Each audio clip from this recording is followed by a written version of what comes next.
Hello friends, welcome to my channel Chaurasia coaching class. आप सभी मित्रों शुभचिंतकों को मेरा सादर नमस्कार।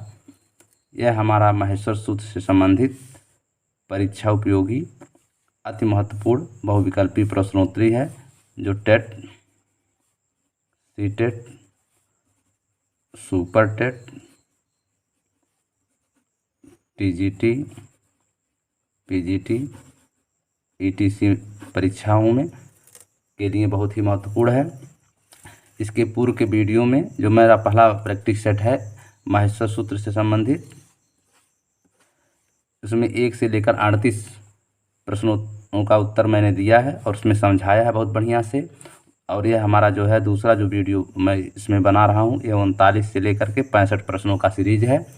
और इसके पहले वाले में 1 से 38 प्रश्नों का सीरीज था। इसमें जो है सेकंड वाले जो मेरा वीडियो यह जो बना रहा हूँ, ये 39 से लेकर 65 प्रश्नों का सीरीज है, जो बहुत ही महत्वपूर्ण है।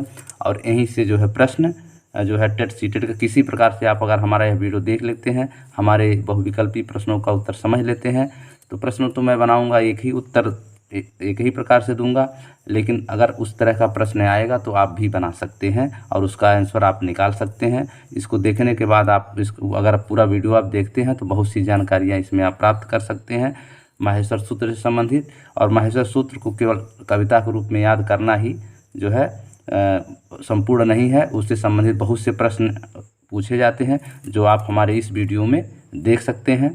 और मैंने अपना जो माहेश्वर सूत्र का एक कविता बनाया है उसको एक बार फिर आपको सुना दे रहे हैं।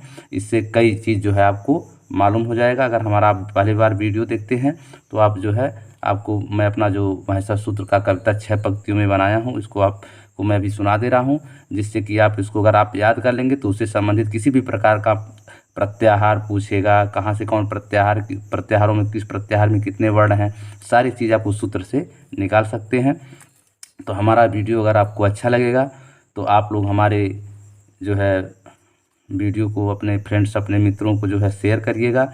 और जो सब्सक्राइब का जो नीचे हमारा जो आप वीडियो देख रहे हैं, इस वीडियो में जो है नीचे जो है सब्सक्राइब लिखा होगा, सब्सक्राइब लिखा होगा, तो यह जो रेड कलर का होगा, तो रेड कलर का होगा, इसको आप जब टच करेंगे तो इसके नीचे 3 घंटी दिखाई देगी। तो जो ऊपर की घंटी है उसको आप जब टच करेंगे तो उसमें आल लिखा होगा। जब आल वाला बटन आप दबोच देंगे, टच कर देंगे, तो हमारा चैनल सब्सक्राइब हो जाएगा और वो जो घंटी है वो काला हो जाएगा। किस रंग का हो जाएगा? सफ़ेद से क्या हो जाएगा? काला हो जाएगा। तो समझ जाइएगा चैनल सब्सक्राइब हो गया है और हम जितना भी वीडियो बनाएंगे सभी महत्वपूर्ण वीडियो आप तक सर्वप्रथम पहुँचेगा। तो ज़्यादा समय नहीं लेकर के मैं जो है आपको जो है ये अपना जो है दूसरा प्रैक्टिस टेस्ट जो है बताने जा रहे हैं। और आप लोग ध्यान से इसको समझिए कि कैसे कैसे मैं बता रहा हूँ, इससे संबंधित फिर प्रश्न आएगा तो आप लोग भी उस तरह से निकाल सकते हैं। ठीक है, तो यहाँ पर आप देखिए लिखा हुआ है कि चर प्रत्याहार में निम्नलिखित वर्ण आते हैं। क्या है? चर प्रत्याहार। ठीक है, ये हमारा सेकंड वीडियो है प्रैक्टिस सेट का।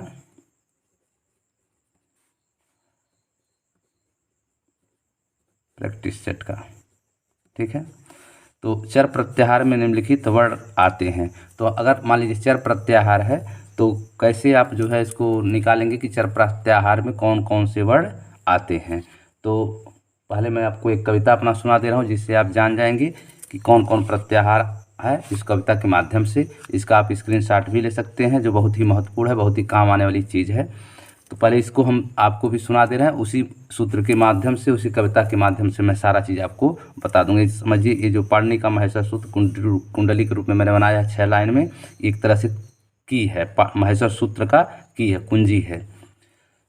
अ ई उड़ और रे रिक ए ओंग आय ओच हाय वरट लड़ अमंगड़ानम झ भय घड़ धौस झ भय घड़ धौस जब गाढ़ दृश्य 10वां सूत्र खौफ छठा था चोट तप 11वां यह सूत्र कह भवन क पय 12वां शेष सिर 13वां सूत्र पाणिनि प्रत्याहार 14वां हल माहेश्वर सूत्र। तो ये जो मैं रेड कलर में लिखा हूँ ये आपका माहेश्वर सूत्र है। इन सूत्रों के माध्यम से मैं पूरा पेपर हल कर दूंगा, और आपको भी अगर याद होगा तो आप भी हल कर सकते हैं, ये मेरा गारंटी है। तो आपको मैं अब कैसे हल करना है इसको मैं बता दे रहा हूँ। तो देखिए लिखा है इसमें, चर प्रत्याहार में निम्नलिखित वर्ण आते हैं। तो प्रत्याहार का मतलब क्या होता है ये आपको जानना अत्यावश्यक है। प्रत्याहार जो है इसका अर्थ होता है संक्षिप्तीकरण। क्या होता है? संक्षिप्तीकरण, मतलब छोटा करना। ठीक है, तो जैसे मान लीजिए चर दिया है, चर प्रत्याहार, ये लास्ट वाला में हलंत होता है, चर प्रत्याहार है मान लीजिए। तो चर प्रत्याहार में कौन कौन से वर्ड आते हैं यही पूछ रहा है हमको। इसमें दे रहा है ए में स श श है, ये सही है कि तब सही है कि च क ट, ये सही है कि च ट क प श श स, तो कौन सही है यही हमसे पूछ रहा है।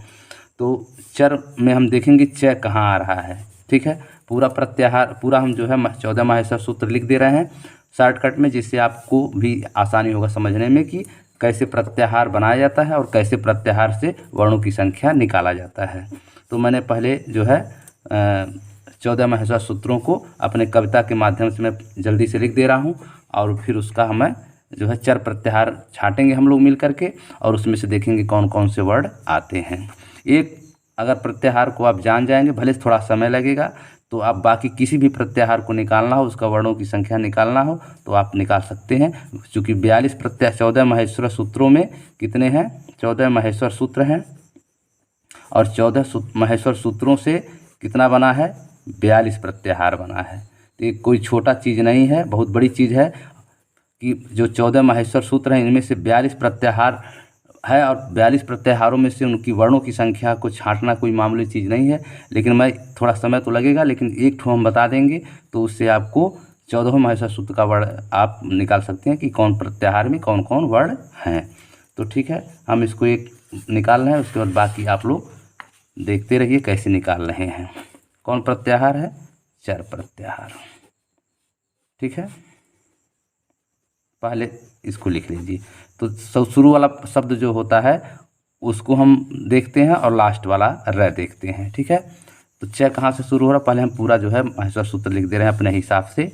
यहाँ देखिए, अ ई उ ड़ और ऋ। मैं अपना कविता गा रहा हूँ, याद है। तीसरा है ऐ ओंग आयोच, ऐ औ च। ठीक है, ये चार जो है स्वर कहलाते हैं। स्वर य और च मिलाकर अच प्रत्याहार है। ये अच प्रत्याहार जो है इस स्वरों का जो है समूह है। किसका समूह है? स्वरों का समूह है। ठीक है, जिसमें टोटल 9 वर्ड आते हैं। पांचवा क्या है? हाय वरट, हाय वरट। छठवां है लड़। सातवां है अमंगड़नम, अमंगड़नम। ठीक है, आठवां है झभय। नौवां है घड़ धौस। ये मेरा कविता वाला शब्द है, इसी शब्द छट जाएगा। ठीक है, 10वां है जब गाड दृश्य। 11वां है खौफ, छठा था चोट तो, और 12वां है कपय। 13वां है शेष सिर, और 14वां है हल। ठीक है, अब हमको कौन प्रत्याहार खोजना है? चर प्रत्याहार। कौन चर प्रत्याहार खोजना है? तो यहाँ देखिए च कहाँ लिखा हुआ है। हाय वरट लड़क अमंगड़नम झभय घड़धौस जब गाड दृश्य खौफ छठा था चोट। ठीक है, यहाँ च मिला। कहाँ च मिला? यहाँ पर च मिला। और फिर लास्ट में दे रहा है र, तो र कहाँ पर है? यहाँ पर है। ठीक है, तो इससे से इधर और यहाँ तक जितने वर्ड हैं, यहाँ से लेकर के यहाँ तक, ये आपके जो है इसके अंतर्गत आते हैं चर प्रत्याहार के। तो मान लीजिए च से आपका होगा च ट, बाकी हम छोड़ दे रहे हैं, जो ज़रूरत का है उसी को लेंगे। तो बचेगा च ट त, ठीक है। वह नहीं लेंगे क्योंकि वह इतिसंज्ञा है, इसकी गणना नहीं होती है। और इस कप में जो है यह अतिसंज्ञा है, इसमें लेंगे क और प, और इसमें जो है र नहीं लेंगे, बचेगा इसमें कौन स, ये तालव्य से, मूर्धन्य से और छोटा से। तो इतना वर्ड जो रहेगा वही आंसर हमारा सही होगा। तो आप यहाँ देखिए कौन कौन वर्ड है, यहाँ मिला लीजिए। देखिए च ट, यहाँ मिलाइए, देखिए च ट त क, यहाँ त भी रहेगा, च ट त क प श। तो आपका ये आंसर सही होगा, ठीक है। अब दे रहा अंतस्थ प्रत्याहार किस माहेश्वर सूत्र को कहते हैं। तो अंतस्थ प्रत्याहार जो है सल अड़ हल और अच, तो किसको कहते हैं, अड़ प्रत्याहार को। किसको कहते हैं, अड़ प्रत्याहार को। कैसे कहते हैं इसको भी आप देख लीजिए। ये आपका हाय वरट से लीजिए, हाय वरट और लड़, ठीक है। तो ये है कट जाता है और अड़ कट जाता है, ट कट जाता है, तो बचेगा य व र और इसमें बचेगा ल। तो इस तरह से जो है अंतस्थ व्यंजन है, ठीक है। इसको अर्धस्वर व्यंजन भी कहते हैं। तो कौन हमारा हुआ, यहाँ पहला है और ड़, तो है क्या हो गया, ये है कट जाएगा, बचेगा क्या य और ड़, तो क्या हो जाएगा अड़ प्रत्याहार। कौन होगा, अड़ प्रत्याहार, ठीक है। तो अड़ प्रत्याहार हो। अंतस्थ प्रत्याहार किस सूत्र को कहते हैं, अड़ प्रत्याहार को। उसमें व्यंजन वर्ण प्रत्याहार किस प्रत्याहार को कहा जाता है। जिस प्रकार जो है अड़ प्रत्याहार को अंतस्थ प्रत्याहार कहा जाता है, उसी प्रकार सल हल अड़ अच, तो सल प्रत्याहार को जो है क्या कहा जाता है, उसमें व्यंजन वर्ण कहा जाता है। कैसे, यहाँ आप देख सकते हैं, से कहाँ से शुरू हुआ है, शेष सिर, यह आपका 13वां सूत्र है और 14वां आपका है हल, ठीक है। तो ये ल कट जाएगा, र कट जाएगा, दोनों शब्द कट जाएंगे। तो इसमें कौन बचेगा, श और है, ठीक है। तो ये जो 4 वर्ण हैं ये उसमें व्यंजन भी कहे जाते हैं। तो ये आपका जो है उसमें संघर्षी व्यंजन भी कहा जाता है। तो इसमें जो प्रत्याहार बना कौन, बड़ा स और लास्ट वाला वर्ण है ल, तो कौन प्रत्याहार हुआ, सल प्रत्याहार हुआ। तो सल प्रत्याहार के अंतर्गत उसमें व्यंजन आते हैं, ठीक है। तो हमारा कौन सही होगा, सल प्रत्याहार। फिर दे रहा स्पर्शी वर्गीय व्यंजन का चतुर्थाक्षर का प्रत्याहार है। तो जो स्पर्शीय और वर्गीय व्यंजन होता है, 25 वर्ण होते हैं क से लेकर मैं तक, उसमें कह रहा है कि कौन ऐसा प्रत्याहार है जो जिसमें सभी वर्गों का चतुर्थाक्षर है, मतलब चौथा अक्षर है। तो चौथा अक्षर वाला ये थोड़ा टेक्निक है, टेक्निक समझाना हमारा काम है। आपको दोनों टेक्निक में समझा दे रहा हूँ। अब देखिए, ये होता है क ख ग घ अंग, ये होता है क चट तप, ठीक है। ये क वर्ग है, ये च वर्ग है, ट वर्ग है, त वर्ग, ये प वर्ग। तो आपका होगा च छ ज झ ञ ट ठ ड ढ आड़ा, फिर होगा त थ द ध न, ये होगा प फ ब भ म। तो चतुर्थाक्षर कौन होगा, क ख ग घ, ये आपका च छ ज, मतलब ये वाला जो आपका वर्ड है ये वर्गीय या स्पर्शी व्यंजन का कौन है, चौथा अक्षर है। तो इसमें कौन कौन अक्षर आ रहे हैं, घ झ ठ ध भ, ठीक है। तो इसमें कह रहा कौन वाला जो प्रत्याहार है वो इसमें जो है चतुर्था अक्षर आ रहा है। तो इसमें दे रहा है जस झस चर सल। तो कहीं देखिए किसी में ये जो है ध झ ठ ध भ आ रहा है किसी में, तो इसमें जो है आपका आ रहा है चतुर्था झस में आ रहा है, च छ ज झ, तो झस में आ रहा है, किस में आ रहा है, देखिए च छ ज झ, झरना वाला झ आपका आया। इसमें एक अक्षर, एक ही अक्षर से आप पकड़ सकते हैं, जैसे च छ ज झ, झरना वाला झ आया तो समझ लीजिए झस प्रत्याहार जो आपका है यही जो है चतुर्थ वर्ण वाला होगा। अब झस प्रत्याहार को पकड़ने के लिए आप जो है महेश्वर सूत्र से भी समझ सकते हैं। ये तो मैंने आपको हिंदी में बताया। अब महेश्वर सूत्र से आइए तो जो आपका झभय है, झ भ ये आपका प्रत्याहार है और उन्हीं महेश्वर सूत्र है। और उसके बाद झभय के बाद आता है घड़ धौस, क्या आता है घ ढ़ ध श, ठीक है। तो ये आपका प्रत्यय संज्ञा है, कट जाएगा, ये कट जाएगा, तो कौन अक्षर बचेगा झ भ घ ढ ध। तो देखिए आपका ये ध आपका यहाँ मिल गया, झरना वाला झ आपका यहाँ मिल गया, और ठ जो है आपका यहाँ मिल गया, और ध आपका यहाँ मिल गया, और भ आपका यहाँ मिल गया। तो इस प्रकार से जो है यहाँ पहला शुरू हुआ झ और श, तो कौन प्रत्याहार हो गया झ, कौन प्रत्याहार हो गया झ और श। ये झस प्रत्याहार जो है आपका वर्ग का चतुर्थ अक्षर है, वर्ग का कौन है चतुर्थ अक्षर है, ठीक है। उसके बाद स्पर्शी वर्गीय व्यंजन का तृतीय प्रत्याहार कौन है, तृतीय अक्षर वाला। तो तृतीय अक्षर में आप पहले से पकड़ लीजिए, एक अक्षर पकड़ लीजिए, वैसे ही पकड़ में आ जाएगा। तृतीय अक्षर में कौन वर्ग क्या आता है, जैसे क ख ग, तो इसमें ग आ गया। देखिए आपका तृतीय अक्षर ये चतुर्थी हो गया, ग ज ड द ब, ये आपका जो है तृतीय अक्षर है। ये फर्स्ट वर्ग है, ये दूसरा है, और ये तीसरा है, ये आपका चौथा है, और ये आपका अंगमणनम ये आपका पांचवा है।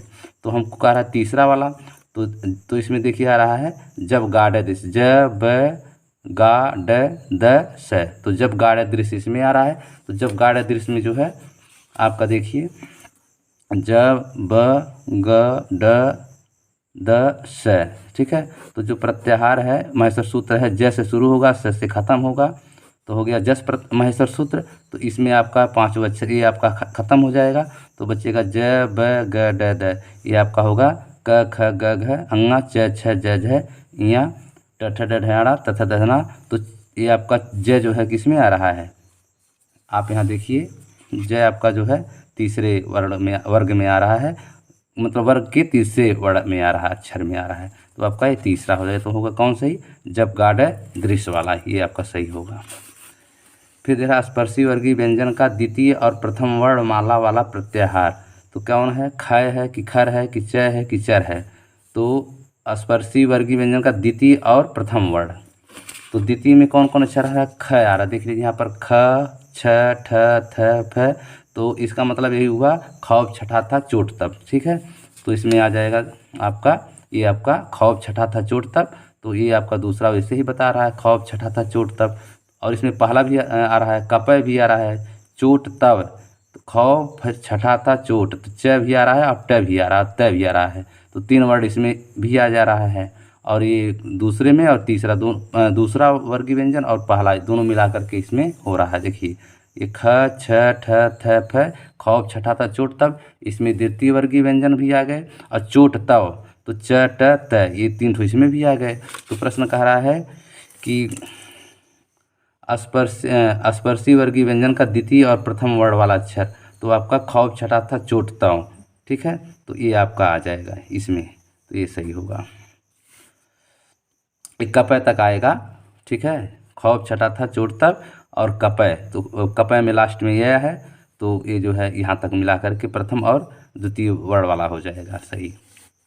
फिर तेरा प्रत्याहारों में सबसे अधिक वर्णों वाला प्रत्याहार है, तो इसमें दिया है सब। अब पूरे जो है महेश्वर सूत्र में जितने 42 प्रत्याहार हैं, तो उन 42 प्रत्याहार में कौन सबसे बड़ा अधिक वाला प्रत्याहार वाला जो है प्रत्याहार है, तो इसमें से दे रहा है अस अर हल अल। तो सबसे बड़ा जो है प्रत्याहार जो है किसमें सबसे अधिक वर्ण की संख्या है, तो अस में मैंने लिख दिया शॉर्टकट में आपको जानकारी के लिए, यस में 29 है, अर में 32 वर्ण है, हल में 33 है, और अल में 42। तो सबसे ज़्यादा किसमें है, 42 इसमें आ रहा है। तो सबसे बड़ा कौन है, अल प्रत्याहार जो है इसमें सबसे ज़्यादा जो है संख्या वर्णों की है, इसमें 42 वर्ण आते हैं, तो यल को याद रखिएगा, ठीक है। तो इसमें दे रहा है निम्न में से अर्धस्वर वर्ण हैं, तो निम्न में से अर्धस्वर मैंने आपको बताया है कि अ व प फ क ख च छ, तो अर्ध से अर ल व ये क्या है, अर्धस्वर हैं, इनको अंतस्थ व्यंजन भी कहते हैं, तो इसका ये सही होगा। प वर्ग का उच्चारण स्थान है, प वर्ग का उच्चारण स्थान मैंने आपको बताया था हिंदी में कि इसको निकालने का बहुत ही आसान तरीका है। यहाँ से मैं आपको दिखा दे रहा हूँ कि देखिए यहाँ लिखिए आप कचट तप, ये पहले वर्ग को लिख लीजिए क ख ग गंगा च छ जइया ट ठ ड ढ त तना प फ म। तो ये हो गया कचट तप, इसको याद करिएगा। एक सूत्र ये है और दूसरा सूत्र है कंत मुदा ओष्ठ। ठीक है, तो लास्ट में जो है क च ट त प लास्ट में आ रहा है और उस सूत्र के हिसाब से कहेंगे कंता मुदा ओष्ठ, तो लास्ट में ओष्ठ आ रहा है, तो प जो है का उच्चारण स्थान क्या होगा? ओष्ठ होगा। ठीक है, तो प वर्ण का उच्चारण स्थान क्या होगा? ओष्ठ होगा। सल उष्माणाम वर्णा में कौन कौन से वर्ण आते हैं? तो मैंने अभी बताया है कि सल प्रत्याहार में, यहाँ देखिए सल प्रत्याहार ही मैंने लिखा अभी तुरंत पहले। सल प्रत्याहार में कौन कौन वर्ण आते हैं? तो ये तालव्य से और मूर्धन्य से, दंती से और है। ठीक है, तो से शुरू होगा, ल तक जाएगा, तो सल प्रत्याहार हुआ। तो इसमें जो है सल उष्माणाम वर्णा में जो है श ये इसमें है छूट जा रहा है, श है, तो आपका ये सही है। अष्टाध्याय में कितने अध्याय हैं? तो अष्टाध्याय में आप जानते हैं कि यहाँ अष्ट माने 8, अध्याय माने अध्याय, तो कितने अध्याय हैं? 8 अध्याय हैं। तो कितने अध्याय हैं? 4, 6, 8, 10, तो इसमें 8 अध्याय हैं। जानकारी के लिए मैं आपको थोड़ा बताते चल रहा हूँ। अष्टाध्याय में कुल कितने पाद हैं? तो हर जो है अध्याय में, अष्टाध्याय में 8 अध्याय हैं और प्रत्येक अध्याय में 4-4 पाद हैं। ठीक है, तो 8 चौक कितना हुआ? 32। मैंने इसको बताया हूँ, तो आपका ये कौन सही होगा? 30, 32, 36, 40 में आपका 32 वाला सही है। संपूर्ण अष्टाध्याय में कुल कितने सूत्र हैं? 2000 लगभग, 3000 लगभग, 4000 लगभग, 5000। तो ये आपका 4000 लगभग जो है 4 पाद हैं प्रत्येक में, समझिए 4000। उसी से पकड़ लीजिएगा कि अष्टाध्याय में 8 अध्याय हैं, 4-4 पद हैं और 6 से 4 और 6 से 4000 लगभग इसके सूत्र हैं। ठीक है, कितने सूत्र हैं? लगभग 4000। 8 अध्याय है और प्रत्येक अध्याय में 4-4 पद हैं। ठीक है, और 4-4 पद हैं, उसी हिसाब से इसका जो सूत्रों की संख्या होगा 4000 लगभग होगा। 4000 मत कहिएगा पूरा, उसमें लगभग जरूर लगा दीजिएगा, 4000 लगभग सूत्र। तो संपूर्ण अष्टाध्याय में कुल कितने सूत्र हैं? लगभग 2000, लगभग 3000, लगभग 4000, लगभग 5, तो 4000 हुआ। ठीक है, प्रत्याहार बनाने की विधि किस सूत्र में है? तो जो आदि रंते जो वाला सूत्र है, वो आदि रंते वाला जो सूत्र है वही है पाणिनि ने जो सूत्र बनाया है प्रत्याहार वाला जो, तो वो किस श्लोक किस संख्या पे है? 71वें, 72वें, 73वें कि 74वें? तो आपका 71वें में है।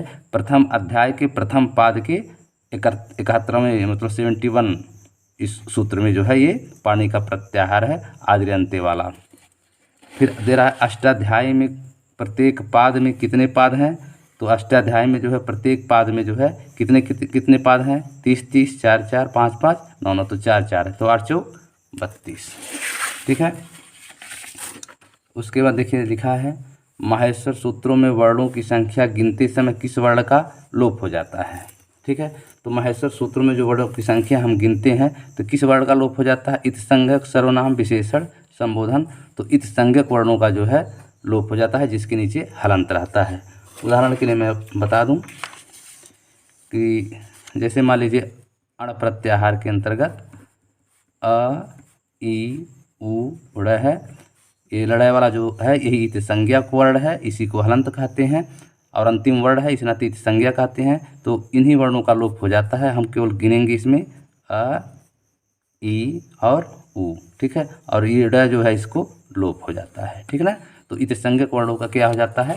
लोप हो जाता है। ये आपका इत संज्ञक वर्ण है। ठीक है, ड़ जो है क्या है? इत संज्ञक वर्ण, इसी का लोप हो जाता है। तो इसमें कौन आंसर सही होगा? ये होगा। संस्कृत में उपदेश का क्या अर्थ होता है? प्रथम उच्चारण, अंतिम उच्चारण, मध्य उच्चारण और श्लोकों का मंत्र। तो संस्कृत में जो है जो उपदेश का अर्थ है कि किसी भी शब्द या धातु को या मंत्रों को जो पहली बार उच्चारण किया जाता है, पहली बार पाठ किया जाता है, उसी को जो है उपदेश कहा जाता है। जबकि हिंदी में उपदेश मतलब सलाह होता है, मशवरा होता है, लेकिन संस्कृत में उपदेश का मतलब होता है वह वर्ण, वह शब्द, वह मंत्र, वह श्लोक जो प्रथम बार उच्चारण किया गया हो। तो इसका क्या होगा? प्रथम उच्चारण, अंतिम उच्चारण, मध्य उच्चारण, श्लोक एक मंत्र, तो होगा प्रथम उच्चारण। फिर दे रहा है झस प्रत्याहारों में वर्गों का कौन सा वर्ण है? तो झस जो है प्रत्याहारों में वर्गों का कौन सा वर्ण है? तो ऐसे ही आप निकाल लीजिए च, छ, ज, झ। झरना वाला झ आ रहा है, तो झरना वाला कौन है? चौथा वर्ण है। ठीक है, तो इसमें हम प्रथमा, तृतीया, तृतीया, चतुर्थी, तो कौन होगा? चतुर्थी होगा। फिर दे रहा जस प्रत्याहारों में वर्ग का कौन सा वर्ण है? तो आप निकालिए, ज पहले आ रहा है तो ज से निकाल लीजिए, ज से निकालिए जहाज वाला ज, तो च छ ज तीसरा वर्ड है, तो ये जो पहला वर्ड लिया है इससे से नहीं मतलब, ये तो आपका संज्ञा है तो केवल बैठाया गया है आपको पहले वर्ड से मतलब। तो यहाँ झरने वाला झ आपने लिया, च छ ज झ, ये आपका चौथा हो गया। और जस में आपका च छ ज तीसरा वर्ड आ रहा है तो आपका ये होगा तीसरा। शॉर्टकट में बता रहा हूँ। माहेश्वर सूत्रों में अंतिम वर्ण हलंत वालों को कैसे पहचानते हैं? जो माहेश्वर सूत्र में अंतिम वर्ण जो होता है हलंत वाला, वो कैसे पहचानते हैं? माहेश्वर सूत्रों में अंतिम वर्ण को क्या कहा जाता है? इति संज्ञा कहा जाता है। क्या कहा जाता है? इति संज्ञा, इति संज्ञक, ठीक है, इत संज्ञक। तो ये जो वर्ड है इनको कैसे हम पहचान सकते हैं? इनके नीचे हलंत लगा रहता है। क्या लगा रहता है? हलंत। जैसे उदाहरण के लिए मैंने आपको बताया है, हाय वरट मान लीजिए, हाय वरट, ठीक है, इससे वर्ड बनेगा है य वरट, ये लास्ट में ट है, यही आपका इति संज्ञक है। इसको हम कैसे पहचानते हैं? इति संज्ञा जिसके नीचे हलंत लगा हो। फिर जरा संस्कृत व्याकरण में त्रिमुनि किसे कहा जाता है? तो संस्कृत व्याकरण में त्रिमुनि, पहले नाम पढ़ते हैं कौन कौन है। भारद्वाज, श्रृंगी, अंगिरा ऋषियों को, पाणिनि, कात्यायन, पतंजलि को, पाणिनि, कात्यायन, भारद्वाज को, भारद्वाज, पाणिनि, कात्यायन को। तो इसका जो मैंने सूत्र बनाया है पाका प, क्या बनाया है? पाका प, ठीक है, मतलब पाका जो है पक गया है। पाका क्या हो गया है? पक गया है। जैसे मैं आपको बता दूं, पाका और पक गया है, ठीक है। पाका क्या हो गया? पक गया है। ये त्रिमुनि जो होते हैं, ये त्रिमुनि जो ऋषि हैं, इनका एक ट्रिक है कि जो है पाका जो है, पाका प से पक गया, पाका जो है पक गया। इसमें कौन का है? पा से हो जाएगा पा का प, ठीक है। ये तीन ऋषि हैं, इनको त्रिमुनि भी कहते हैं। इसका सूत्र है पाका पक, पाका प मतलब पाका पक गया। तो पा से हो जाएगा पाणिनि, और का से हो जाएगा कात्यायन, और प से हो जाएगा पतंजलि, ठीक है। ये तीन जो है, जो ऋषि में हैं, इन्हीं ऋषियों को जो है त्रिमुनि के नाम से जाना जाता है। इनका सूत्र है पा का पक, ठीक है। पा का पक मतलब जो है काट दीजिए तो पाका पे बचेगा। तो पा से पाणिनि, का से कात्यायन, प से पतंजलि, ठीक है। तो इसमें पाणिनि, कात्यायन, पतंजलि, ठीक है। तो पा का प, ठीक है। तो पा से पाणिनि, का से कात्यायन, प से पतंजलि, पा का प मतलब ये आपका ये सही है। किस महर्षि को सूत्रकार कहा जाता है? तो कात्यायन, पाणिनि, पतंजलि, भारद्वाज। तो यहाँ दिए सूत्रकार, तो महेश्वर सूत्र जो है उसको, जो भगवान शिव के डमरू से जो निकला था और जो है ये महेश्वर सूत्र, तो उन महेश्वर सूत्र को जो डमरू से निकला था, इसको कौन संयोजन किया था? इसको जो है महर्षि पाणिनि ने किया था, तो उनको हम सूत्रकार भी कहते हैं, ठीक है। तो यहाँ पर देखिए लिखा, किस महर्षि को सूत्रकार कहा जाता है? तो जो है कात्यायन, पाणिनि, पतंजलि, भारद्वाज। तो किसको सूत्रकार कहें? महेश्वर सूत्र को कौन संयोजन किया है? पाणिनि ने किया है, तो यहाँ उत्तर होगा पाणिनि। यहाँ देखिए मैंने शॉर्टकट में लिख दिया कि अष्टाध्यायी जो पुस्तक है उनका महाग्रंथ है, जिसमें संस्कृत वर्णमाला का जो है संयोजन किया गया है। उसी अष्टाध्याय में 14 माहेश्वर सूत्रों का संयोजन है, और वही माहेश्वर सूत्र जो है, तो यहाँ सूत्र शब्द आ ही रहे माहेश्वर सूत्र, तो सूत्र से आपका सूत्रकार हो जाएगा। और सूत्रकार कौन थे? पाणिनि थे। फिर दे रहा अष्टाध्यायी का प्रथम सूत्र है। तो अष्टाध्यायी का जो प्रथम सूत्र है, यच है कि हल है कि सल है कि वृद्धि रादैच होगा। तो इसमें जो है वृद्धि रादैच होगा। कौन होगा? वृद्धि रादैच होगा, क्योंकि आप लास्ट में करिएगा यच। तो जो अच है, अच प्रत्याहार पहला जो है सूत्र है महेश्वर सूत्र का, तो समझिए क्या कि जिसमें अच आ जाएगा वो पहला होगा। तो वृद्धि रादैच मतलब ये जो है आपका जो है अष्टाध्यायी का ये प्रथम सूत्र है, वृद्धि रा दैच। दैच में अच आ रहा है, और अच जो है महेश्वर सूत्र का जो है स्वरों की संख्या बताता है। तो इस प्रकार से व्यंजन और स्वर में पहले क्या आया? स्वर आया है, मतलब अच प्रत्याहार आया है। तो इस प्रकार से जो हम कहेंगे वृद्धारदैच मतलब जो है अष्टाध्यायी का जो है प्रथम सूत्र है। तो उसके बाद किस महर्षि को वार्तिकाकार कहा जाता है? तो वार्तिकाकार मतलब जो है जब महर्षि पाणिनि ने माहेश्वर सूत्र बना दिया, तो उसमें से जो है कुछ अपने तरफ से उन्होंने बढ़ाया, वार्तिका बढ़ाया। तो जो वार्तिका बढ़ाया वो कौन बढ़ाया? कात्यायन मुनि ने बढ़ाया। तो ये कात्यायन मुनि जो है, जो अपना ग्रंथ का नाम लिखे, उसका नाम था वर्तिका। क्या नाम था? वर्तिका। तो वर्तिका में भी देखिए कात्यायन आ रहा, वर्तिका का उल्टा कीजिए कात्यवा, कात्यवा। तो यहाँ कात्यवा से मतलब जो है कात्यायन मुनि हो जाएंगे। मतलब जो वार्तिकाकार थे कौन थे? कात्यायन जी थे। ठीक है। किस महर्षि को भाष्यकार कहा जाता है? तो जो माहेश्वर सूत्र महर्षि पाणिनि ने लिखा, तो वो जो है उसमें जो कुछ है अपने तरफ से मिलाए, तो उसको जो वार्तिका कहा गया। तो वार्तिका को कौन के? कात्यायन मुनि ने किया। फिर जो है जो महाभाष्य था उसको जो है पतंजलि जी जो थे, इन्होंने जो है पाणिनि के जो सूत्र था और जो कात्यायन जी का वार्तिका था, इन दोनों को मिला करके इन्होंने एक नया ग्रंथ लिखा जिसका नाम उन्होंने महाभाष्य लिखा।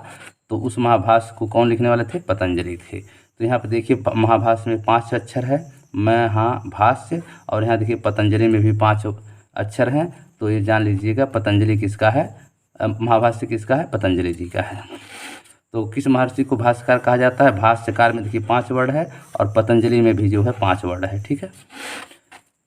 कुल इतसंज्ञक या इतसंज्ञा वर्णों की संख्या होती है तो 9, 11, 14, 16।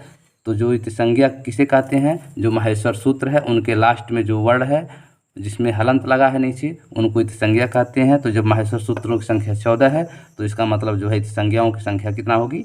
14। 9, 11, 14, 16 तो कौन होगा? 14। संस्कृत में इत शब्द का समानार्थी शब्द है। तो जैसे मैंने आपको बताया कि प्रत्याहार का समानार्थी शब्द क्या है? संक्षिप्तीकरण है। उसी प्रकार संस्कृत में इत शब्द का समानार्थी क्या है? अनुबंध है कि विलोम है कि धातु है कि प्रथम उच्चारण है? तो इसका उत्तर होता है अनुबंध, मतलब संबंध बनाना, जोड़ना, ऐड करना, कॉन्ट्रैक्ट। ठीक है।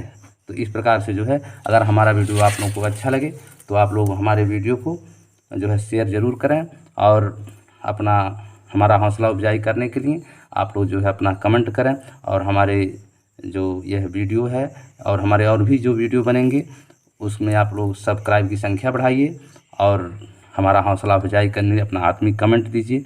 धन्यवाद।